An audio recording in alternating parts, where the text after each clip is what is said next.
So another episode that I love, right? And this is my favorite Simpsons episode, is You Only Move Twice.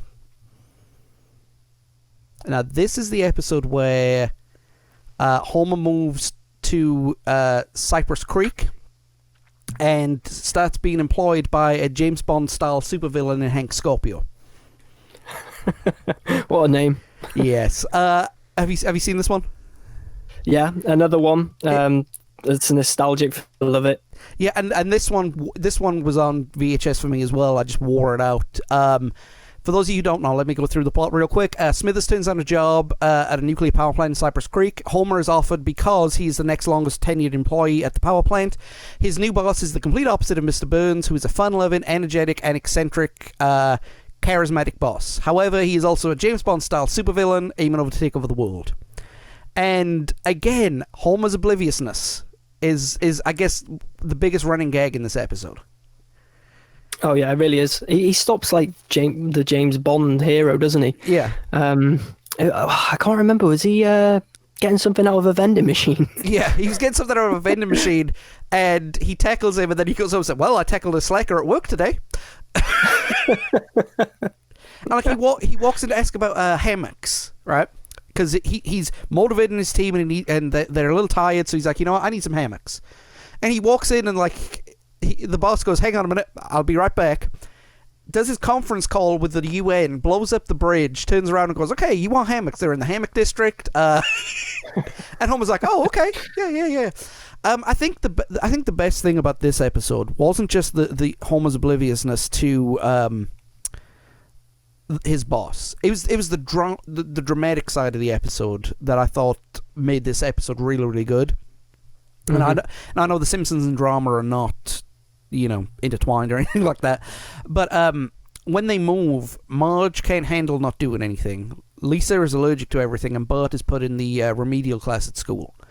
And they're all miserable, even though Homer is having the best time of his life professionally and, personally. He's respected at work. He's respected by his boss. His family look up to him, and then all of a sudden he sees that they're miserable, and he has to make the sacrifice of, do I keep my family miserable, or do I become miserable to make my family happy?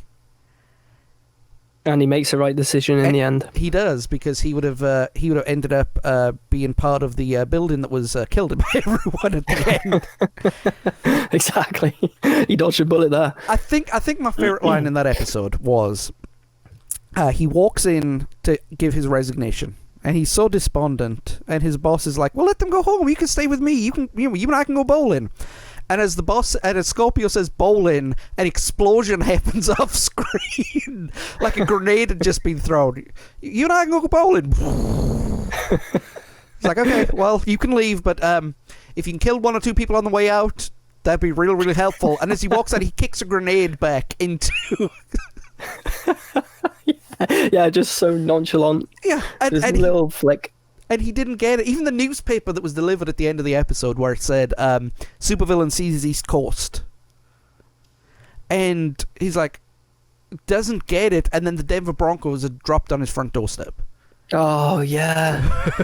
Oh, of course. I forgot about that bit. Because Homer's dream was to own the Dallas Cowboys. Yeah. And in the mid-90s, the Dallas Cowboys were fantastic. And then he was given the Denver Broncos. Like, ugh, now... this decade, if he'd have flipped it around, the joke would have been funny too. I want to own the Denver Broncos. Oh, the Dallas Cowboys. I think I remember. He's just like opens the door. He says, "Oh, the Denver Broncos." Just shuts the door. I mean, for those listening right now in Britain who have no idea about American football, imagine you wanted to own Manchester United, and you open up your door, and there, sitting there, is West Brom. I mean, pretty disappointing. And with Tony Pulis there in his hat and his and his official club shop merch. He likes to wear, unless he's naked headbutting James Beattie in the shower.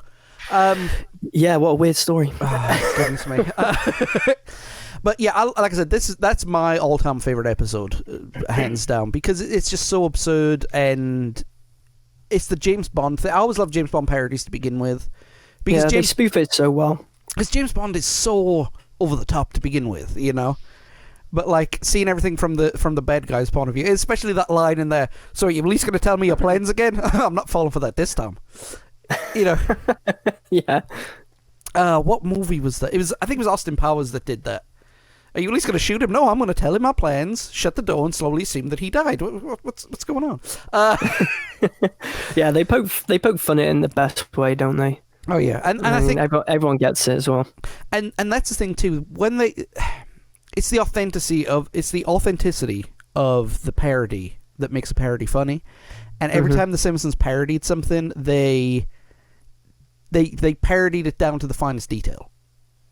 Which is what I think made it as funny as it was. Yeah, it's the way I always see parodies is people look at them as simple humor, but you still have to do it right, and so many fail. Oh yeah, just look at the Scary Movie series. Oh yeah, Scary Movie 1 was one of the funniest parodies I'd ever seen in my life. I didn't see Scary Movie 2 because I just didn't feel like watching it, and then when I saw Scary Movie 3, I was like, what the heck have you become? Yeah, you know. But that franchise died pretty quickly for me as well. Oh yeah, but that first one was absolutely hilarious. And I like that one too.